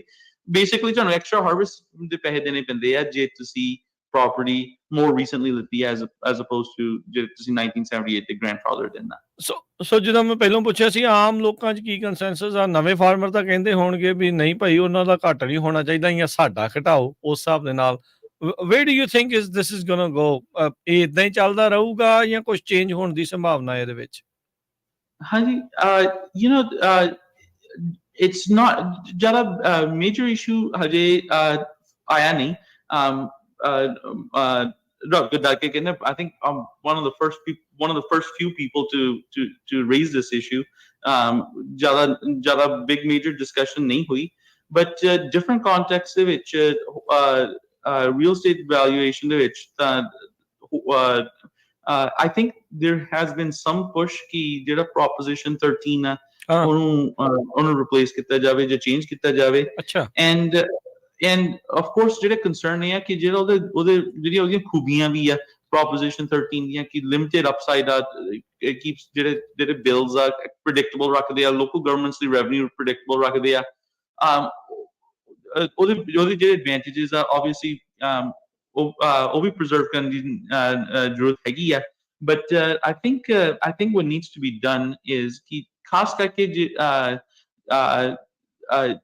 at the minimum ਜਿਹੜੇ real estate intensive businesses ਜਿਹੜੇ ਹੈਗੇ ਆ ਜਿਹੜੇ land based businesses ਆ ਜਿਹਨਾਂ ਨੂੰ businesses ਨੂੰ ਕਰਨ ਨੂੰ ਤੁਹਾਨੂੰ either rent ਤੇ ਜਾਂ ਮੁੱਲ ਤੁਹਾਨੂੰ ਜ਼ਮੀਨ ਲੈਣੀ ਪੈਂਦੀ ਆ those properties ਜਿਹੜੀਆਂ ਆ property tax system ਆ it needs to be modified ਕਿ fair equal across the board ਹੋਵੇ ਕਹਾਵਤ ਆ ਪੁਰਾਣੇ ਟਾਈਮ ਦੀ ਜੋ ਕਹਿੰਦੇ ਰਮਾਇਣ ਦੇ ਵਿੱਚ ਦੀ ਟਾਈਮ ਦੀ ਕਹਾਵਤ ਆ ਭਗਵਾਨ ਰਾਮ ਕਹਿੰਦੇ ਕਿ ਹੁਣ ਟੈਕਸ ਕੰਮ ਚਲਾਉਣ ਲਈ ਟੈਕਸ ਲੈਣ ਦੀ ਲੋੜ ਆ ਲੈ ਕੇ ਆਓ ਕਹਿੰਦੇ ਕਿੱਦਾਂ ਟੈਕਸ ਕਰੀਏ ਕਹਿੰਦੇ ਬਸ ਓਦਾਂ ਟੈਕਸ ਕਰੋ ਜਿੱਦਾਂ ਸੂਰਜ ਧਰਤੀ ਚੋਂ ਪਾਣੀ ਖਿੱਚਦਾ ਬਰਾਬਰ ਸਾਰਿਆਂ ਨੂੰ ਸਿੰਧਾ ਹੋਵੇ ਬਰਾਬਰ ਤਾਂ ਜਿੱਥੇ ਲੋੜ ਆ ਮੀਂਹ ਪੈ ਕੇ ਉੱਥੇ ਪਹੁੰਚ ਜਾਵੇ ਇਹ ਨਹੀਂ ਹੈ ਕਿ ਇੱਕ ਜ਼ਿਆਦਾ ਦਵੇ ਤਾਂ ਦੂਜਾ ਘੱਟ ਦਵੇ ਸੋ ਉਸ ਫਿਲਾਸਫੀ ਦੇ ਅਪਲਾਈ ਕਰਦੇ ਜਿਹੜੀ ਟੈਕਸੇਸ਼ਨ ਜਿਹੜੀ ਆ ਈਵਨ ਹੋਣੀ ਚਾਹੀਦੀ ਆ ਅਕ੍ਰੋਸ ਬੋਰਡ ਹੋਣੀ ਚਾਹੀਦੀ ਆ ਤਾਂ ਇਹ ਨਹੀਂ ਹੋਣਾ ਚਾਹੀਦਾ ਕਿ ਕਈ ਗ੍ਰੈਂਡਫਾਦਰ ਦਿਨ ਤਾਂ ਉਹਨਾਂ ਨੂੰ ਕੰਪੈਟੀਟਿਵ ਐਡਵਾਂਟੇਜ ਹੋਵੇ ਫਾਰਮਿੰਗ ਦੇ ਵਿੱਚ ਬਿਕਾਜ਼ ਉਹਨਾਂ ਦੇ ਖਰਚੇ $200-300 an acre ਘੱਟ ਆ ਬਿਕਾਜ਼ ਉਹਨਾਂ ਨੇ ਪਹਿਲਾਂ ਜ਼ਮੀਨ ਲੈ ਲਈ ਤੇ ਕੋਈ ਹੋਰ ਲੇਟ ਐਂਟਰੈਂਟ ਆ ਹਾਂ ਸੋ ਆਈ ਥਿੰਕ ਇਹ ਇਸ਼ੂ ਤਾਂ ਫਿਰ ਰੈਗੂਲਰ ਰੀਅਲ ਏਸਟੇਟ ਦੇ ਵਿੱਚ ਵੀ ਹੋਣਾ ਰਾਜ ਧਾਲੀਵਾਲ ਹੁਣ ਆਪਾਂ ਨੂੰ ਫੇਸਬੁੱਕ ਤੇ ਲਿਖਦੇ ਨੇ ਕਹਿੰਦੇ ਵੀ ਐਂਬੀਗਿਊਟੀ ਬਹੁਤ ਆ ਪ੍ਰੋਪ 13 ਦੇ ਉੱਤੇ ਕੁਝ ਸਾਲ ਪਹਿਲਾਂ ਕੁਝ ਪ੍ਰੋਗਰੈਸਿਵ ਇਸ ਨੂੰ ਹਟਾਉਣਾ ਚਾਹੁੰਦੇ ਸੀਗੇ ਵੀ ਜਿਹੜਾ ਈਅਰਲੀ ਰੇਟ ਆ ਉਹਨੂੰ ਮੈਕਸ ਆਊਟ ਕਰਨਾ ਚਾਹੁੰਦੇ ਸੀਗੇ ਮਾਰਕੀਟ ਵੈਲਿਊ ਦੇ ਹਿਸਾਬ ਨਾਲ 2% ਦੇ ਉੱਤੇ ਸੋ ਕਹਿੰਦੇ ਵੀ it will get worse before things get better ਇਹ ਇਕੱਲੇ ਫਾਰਮਸ ਦੇ ਲਈ ਨਹੀਂ ਵੀ ਬਾਕੀ ਰੀਅਲ ਏਸਟੇਟ ਟੈਕਸਿਸ ਦੇ ਨਾਲ ਵੀ ਇੱਦਾਂ ਦੇ ਇਸ਼ੂ ਹੀ ਜਿਹੜੇ ਉਹ ਚੱਲ ਰਹੇ ਆ I don't know ਕੁਛ ਪ੍ਰੋਪੋਜੀਸ਼ਨ 13 ਨੂੰ ਲੈ ਕੇ ਕੋਈ ਨਵਾਂ ਬੈਲਟ ਮੈਜਰ ਵੀ ਜਿਹੜਾ ਉਹ ਆ ਸਕਦਾ ਆ ਕੋਈ ਲੋਕ ਕਹਿ ਰਹੇ ਆ ਵੀ ਇਸ ਨੂੰ ਰਿਵੋਕ ਕਰ ਦੇਣਾ ਚਾਹੀਦਾ ਆ ਸੋ ਇਦਾਂ ਦੀਆਂ ਚੀਜ਼ਾਂ ਜਿਹੜੀਆਂ ਚੱਲ ਰਹੀਆਂ ਆ ਇੱਕ ਹੋਰ ਫਾਰਮਲੈਂਡਸ ਦੇ ਵਿੱਚ ਇੱਕ ਵਿਲੀਅਮਸਨ ਐਕਟ ਜਿਹੜਾ ਉਹ ਹੈਗਾ ਆ does it come into picture prop 13 ਦੇ ਨਾਲ ਕਿ ਫਾਰਮਰਸ ਨੂੰ ਉਹਦੇ ਨਾਲ ਫਿਰ ਫਾਇਦਾ ਹੋ ਜਾਂਦਾ ਪ੍ਰੋਪਰਟੀ ਟੈਕਸ ਨੂੰ ਜਿਹੜਾ ਉਹ ਲੈ ਕੇ ਜਾਂ it's a totally different thing ਜਿਹੜਾ ਵਿਲੀਅਮਸਨ ਐਕਟ ਹੈਗਾ and I'm not an expert on it but ਜਿਹੜਾ ਵਿਲੀਅਮਸਨ ਐਕਟ ਜਿਹੜਾ ਸਿਸਟਮ ਹੈਗਾ ਉਹ ਹੈਗਾ ਕਿ ਜੇ ਤੁਸੀਂ ਕਮਿਟ ਕਰੋ ਕਿ ਤੁਸੀਂ ਸਰਟਨ ਅਮਾਊਂਟ ਆਫ ਟਾਈਮ ਲਈ ਆਪਣੀ ਜ਼ਮੀਨ ਨੂੰ ਡਿਵੈਲਪ ਨਹੀਂ ਕਰੋਗੇ ਤਾਂ ਤੁਹਾਡੀ ਜਿਹੜੀ ਪ੍ਰੋਪਰਟੀ ਟੈਕਸ ਜਿਹੜੀ ਇਨਕਰੀਸਿਸ ਔਰ ਰੇਟ ਆਫ ਇਨਕਰੀਸਿਸ ਮੈਂ ਕਿਹਾ for certain amount of time ਤੁਹਾਨੂੰ ਫਿਕਸ ਕਰ ਦਿੰਦੇ ਆ 10 ਸਾਲ ਦੇ ਲਈ which is fine which is ਠੀਕ ਆ but ਉਹਦਾ ਇਸ਼ੂ ਇਹ ਆ ਕਿ ਜਿਹੜੀ ਤੁਸੀਂ ਪ੍ਰਾਈਸ ਤੇ ਤੁਸੀਂ ਲਿੱਤਾ ਆ ਜੋ ਕਰੰਟ ਵੈਲਿਊਏਸ਼ਨ ਤੇ ਜੋ ਤੁਹਾਡਾ ਬੇਸਿਸ ਆ ਉਹ ਤਾਂ ਨਹੀਂ ਚੇਂਜ ਹੋ ਜਾਂਦਾ ਵਿਲੀਅਮਸਨ ਐਕਟ ਨਾਲ Williamson act doesn't lower your basis to 1978 or basis so ਜੇ ਤੁਹਾਡਾ ਰੇਟ ਆਫ ਗਰੋਥ ਜਿਹੜੀ ਆ ਉਹ ਕੰਟਰੋਲ ਹੋ ਸਕਦੀ ਆ but ਤੁਸੀਂ and at the same time ਜਿਹੜੇ ਸਾਰੇ ਕਹਿੰਦੇ ਵਿਲੀਅਮਸਨ ਐਕਟ ਰਿਲੀਫ ਆ but ਜਿਹੜੀ ਪ੍ਰੋਪਰਟੀ ਰਾਈਟਸ ਆ ਉਹਨਾਂ ਨੂੰ ਕਹਿੰਦੇ ਆ analogy ਜਿਹੜੀ ਆ ਕਿ ਜਿਹਦਾ bundle of sticks ਜਾਂ ਸੋਟੀਆਂ ਦੀ ਨਾ the bunch ਆ ਗੁੱਤੀ ਆ ਤਾਂ one of the rights is to develop the property ਤਾਂ ਜੇ ਤੁਸੀਂ ਉਹ give up ਕਰਦੇ ਪਏ ਆ ਜਾਂ suspend ਕਰਦੇ ਪਏ ਆ so ਤੁਹਾਡੀ property ਦੀ value diminish ਵੀ ਹੁੰਦੀ ਪਈ ਆ so it's not a across the board relief ਜਾਂ giveaway ਕਿਉਂਕਿ ਤੁਸੀਂ ਲੈਣ ਲਈ ਤੁਸੀਂ ਕੁਝ ਕੀਮਤ ਦਿੰਨੇ ਵੀ ਪਏ ਆ ਤੁਸੀਂ ਆਪਣਾ ਜਿਹੜਾ ਹੱਕ ਆ ਉਹਨੂੰ ਥੋੜੀ ਦੇਰ ਲਈ ਸਸਪੈਂਡ ਕਰਦੇ ਪਏ ਆ ਭਾਵੇਂ I think 22 years ਜਿੰਨੀ ਦੇਰ ਵੀ ਆ 10 or 20 years ਤੁਸੀਂ ਉਹਨੂੰ ਛੱਡਦੇ ਵੀ ਪਏ ਆ so it's not a slam dunk and ਦੂਜੀ ਗੱਲ ਜਿਹੜੀ ਤੁਸੀਂ ਕੀ ballot measure the it's interesting and this show isn't about politics but Taliban someone ne kiya ki the progressives were trying to get rid of prop 13 I tend to be on the right of things I lean Republican more conservative and so it's an odd bedfellows okay the tax ke they hor throw and here my point isn't to raise taxes on people mera point ਇਹ ਹੈ ਕਿ level the playing field ਸਾਨੂੰ ਬਰਾਬਰ ਦਾ ਹੋਣਾ ਚਾਹੀਦਾ ਇਹ ਨਹੀਂ ਹੈ ਕਿ treatment ਜਿਹੜੀ ਹੈ different ਹੋਣੀ ਚਾਹੀਦੀ ਹੈ so reason alagga. I think we're reaching a similar conclusion, which is a bit scary. ਮੰਜ਼ਿਲ ਉਹੀ ਆ, ਰਾਹ ਵੱਖੋ ਵੱਖਰੇ ਆ, ਰਸਤੇ ਵੱਖੋ ਵੱਖਰੇ ਹੋ ਸਕਦੇ। ਮੰਜ਼ਿਲ ਵੀ ਸ਼ਾਇਦ different ਆ, because ਉਹ ਕਹਿੰਦੇ 2% minimum ਸਾਰਿਆਂ ਦੇ ਵਧਾਓ big time, and that, I'm not supporting that at all. Yeah, ਠੀਕ ਆ, ਚਲੋ that's okay, but level the playing field ਇਹ ਇੱਕ ਜ਼ਰੂਰੀ ਆ। So let's talk about ਥੋੜਾ ਟ੍ਰੇਡ ਨੂੰ ਲੈ ਕੇ ਜੇ ਆਪਾਂ ਗੱਲ ਕਰੀਏ, ਤੁਸੀਂ ਜਿੱਦਾਂ ਕਿਹਾ ਵੀ ਨੈਟ ਐਕਸਪੋਰਟਰ ਆ ਅਮਰੀਕਾ, ਜਿਹੜਾ ਫਾਰਮਸ ਜਿਹੜਾ ਐਗਰੀਕਲਚਰ ਪ੍ਰੋਡਕਟ ਆ ਉਸ ਦਾ। ਸੋ ਟ੍ਰੇਡ ਨੂੰ ਲੈ ਕੇ ਕਿੱਦਾਂ ਇਹ ਸਾਰੀਆਂ ਚੀਜ਼ਾਂ, ਨਵੇਂ ਫਾਰਮਰ ਦੇ ਉੱਤੇ ਐਕਸਟਰਾ ਪ੍ਰੋਪਰਟੀ ਟੈਕਸ ਜਾਂ ਵੱਧ ਪ੍ਰੋਪਰਟੀ ਟੈਕਸ ਪਹਿਲੇ ਵਾਲੇ ਨਾਲੋਂ, ਚਲੋ it is what it is, ਉਹ ਜੋ ਹੈਗਾ ਉਹ ਹੈਗਾ ਆ, ਪਰ ਟ੍ਰੇਡ ਦਾ ਇਫੈਕਟ ਸਾਰਿਆਂ ਦੇ ਉੱਤੇ ਆ, ਉਹ ਕਿੱਦਾਂ ਮੈਨੇਜ ਕੀਤਾ ਜਾ ਰਿਹਾ ਹੈ, ਜਾਂ ਕੀ ਉਸ ਦੇ ਵਿੱਚ ਜਿਹੜਾ ਉਹ ਚੱਲ ਰਿਹਾ ਆ। ਲਾਸਟ ਟਾਈਮ ਜਦੋਂ ਆਪਾਂ ਗੱਲ ਕਰ ਰਹੇ ਸੀਗੇ ਵੀ ਏਸਿਮੈਟ੍ਰੀਕਲ ਇਨਫੋਰਮੇਸ਼ਨ ਦੀ ਗੱਲ ਕਰਦੇ ਸੀਗੇ, ਵੀ ਇੱਧਰੋਂ ਤਾਂ ਜਿੱਦਾਂ ਉਦੋਂ ਐਲਮੰਡ ਬੋਰਡ ਦੀ ਗੱਲ ਕੀਤੀ ਸੀ ਵੀ ਉਹਨਾਂ ਨੂੰ ਤਾਂ ਸਭ ਕੁਝ ਪਤਾ ਵੀ ਤੁਹਾਡੇ ਕੋਲ ਕਿੰਨਾ ਆ, ਕਿੰਨਾ ਪਿਆ ਆ, ਕਿਵੇਂ ਆ, ਬਾਹਰ ਕੌਣ ਖਰੀਦ ਰਿਹਾ, ਕਿੰਨਾ ਜਾ ਰਿਹਾ, ਕਿਵੇਂ ਜਾ ਰਿਹਾ, ਉਸ ਦੇ ਉੱਤੇ ਫਾਰਮਰਸ ਨੂੰ ਬਹੁਤਾ ਜਿਹੜਾ ਉਹ ਨਹੀਂ ਦੱਸਿਆ ਜਾਂਦਾ, ਉੱਤੇ ਮੋਟੇ ਨੰਬਰ ਜਿਹੜੇ ਉਹ ਓਵਰਆਲ ਦੱਸ ਦਿੱਤੇ ਜਾਂਦੇ ਆ। How do you think trade affects everything, ਜਿਹੜੀ ਹੁਣ ਆਪਰੇਸ਼ਨ ਕਾਸਟ, ਪ੍ਰੋਪਰਟੀ ਕਾਸਟ, ਇਹ ਸਾਰੀਆਂ ਚੀਜ਼ਾਂ ਦੇ ਵਿੱਚ ਕਿੱਦਾਂ ਪਲੇ ਕਰਦਾ ਹੈ? Well, two points. ਇੱਕ ਤਾਂ ਜਿਹੜੀ ਗੱਲ ਤੁਹਾਡੀ ਬਿਲਕੁਲ ਸਹੀ ਹੈ, at the end of the day ਜਿਹੜੇ revenues ਆ ਉਹ ਮਾਲ ਵੇਚੇ ਤੇ ਹੋਣਾ, so at the end of the day everything comes down to trade. ਜਿਹੜੀਆਂ property tax regimes ਤੇ ਜਿਹੜੀਆਂ ਅਸੀਂ ਗੱਲਾਂ ਕਰਦੇ ਪਏ ਆ, ਉਹ affect ਕਰਦੇ ਆ more on the domestic front. For example, ਜਿਹਨੇ pre-1978 ਜਿਹੜੀਆਂ ਜ਼ਮੀਨ ਲੈ ਕੇ ਬੈਠੇ ਆ, ਜੋ properties ਲੈ ਕੇ ਬੈਠੇ ਆ, ਉਹਨੂੰ disincentive ਆ ਕਿ ਉਹ ਵੇਚ ਕੇ ਉਹ ਆਪ ਕੁਝ ਹੋਰ ਪ੍ਰੋਡਕਟਿਵ ਕਰਨ, ਜਾਂ ਉਹੀ ਪ੍ਰੋਪਰਟੀਜ਼ ਕਿਸੇ ਨੂੰ ਅਵੇਲੇਬਲ ਹੋਣ ਜਿਹਨੇ ਬਿਗਰ ਔਰ ਬੈਟਰ ਯੂਜ਼ ਲਈ ਇਸਤੇਮਾਲ ਕਰਨੀ ਹੈ। ਸੋ ਮੇਬੀ ਉਹਨਾਂ ਨੇ orchard ਨਹੀਂ ਡਿਵੈਲਪ ਕੀਤੇ ਹੋਏ, ਦੇ ਲਾਈਵ ਸਟਾਕ ਫਾਰਮਿੰਗ ਕਰਦੇ ਆ, whatever ਜੋ ਵੀ ਉਹ ਕਰਦੇ ਪਏ ਆ 1978 ਤੋਂ ਪਹਿਲਾਂ ਤੇ ਕਰਦੇ ਆਂਦੇ ਪਏ ਆ, ਤਾਂ ਉਹਨਾਂ ਨੂੰ ਕੋਈ ਇਨਸੈਂਟਿਵ ਨਹੀਂ ਦਿਸਦਾ ਕਿ ਮੈਂ ਵੇਚ ਕੇ ਮੈਂ ਕੁਝ ਹੋਰ ਕਰ ਲਵਾਂ, ਤਾਂ ਕੋਈ ਮੇਰੀ ਜ਼ਮੀਨ ਲੈ ਕੇ ਕੁਝ ਹੋਰ ਬਣਾ ਲਵੇ ਇੱਥੇ। ਉਹਦੇ ਕਰਕੇ ਜਿਹੜਾ ਡੋਮੈਸਟਿਕ ਟ੍ਰੇਡ amongst ਜਿਹੜੇ ਪਲੇਅਰਸ ਆ ਰੀਅਲ ਸਟੇਟ ਵਰਲਡ ਦੇ ਵਿੱਚ, ਉਹਦੇ ਕਰਕੇ ਲਿਮਿਟਡ ਆ, ਬਿਕਾਜ਼ ਜਿਹੜਾ ਉਹਨਾਂ ਨੂੰ ਇਨਸੈਂਟਿਵ ਨਹੀਂ ਹੈ, ਸਮਾਂ ਕਿ ਉਹਨਾਂ ਨੂੰ ਨੁਕਸਾਨ ਆ, ਜੋ ਕਿ ਉਹਨਾਂ ਨੂੰ ਜੋ ਜੇ ਕੁਝ ਹੋਰ ਜ਼ਮੀਨ ਲਿੱਤੀ, ਜੇ ਕੋਈ ਹੋਰ ਪ੍ਰੋਪਰਟੀ ਲਿੱਤੀ, ਤਾਂ ਫਿਰ ਉਹਨੂੰ ਪ੍ਰੋਪਰਟੀ ਟੈਕਸਿਸ ਅਕੋਰਡਿੰਗਲੀ ਉਹਨੂੰ ਦੇਣੇ ਪੈਣੇ ਆ, ਸੋ ਇਟਸ ਅ ਡਿਸਐਡਵਾਂਟੇਜ।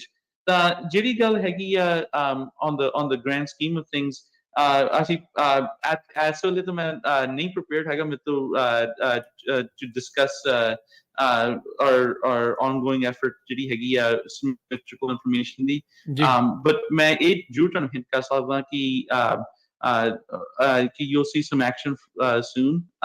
ਤਾਂ ਅਸੀਂ ਕਈ firm steps ਲੈਂਦੇ ਪਏ ਆ, including with the almond board, including with the USDA. ਤਾਂ ਮੈਨੂੰ ਬਾਕੀ ਗਰੁੱਪ ਦੀ ਨਾ ਮੇਰੀ ਸਲਾਹ ਨਹੀਂ ਹੈਗੀ, so I don't want to be the one ਜਿਹੜਾ ਆ ਕੇ ਪਹਿਲਾਂ ਰੌਲਾ ਪਾਉਣਾ ਸ਼ੁਰੂ ਕਰਤਾ, but I can tell you that I think there's going to be some things, good things coming for the growers. ਅਸੀਂ ਢਿੱਲੇ ਨਹੀਂ ਪੈਂਦੇ ਪਏ at all. So you guys are working on, ਚਲੋ ਵਧੀਆ ਚੀਜ਼ ਆ।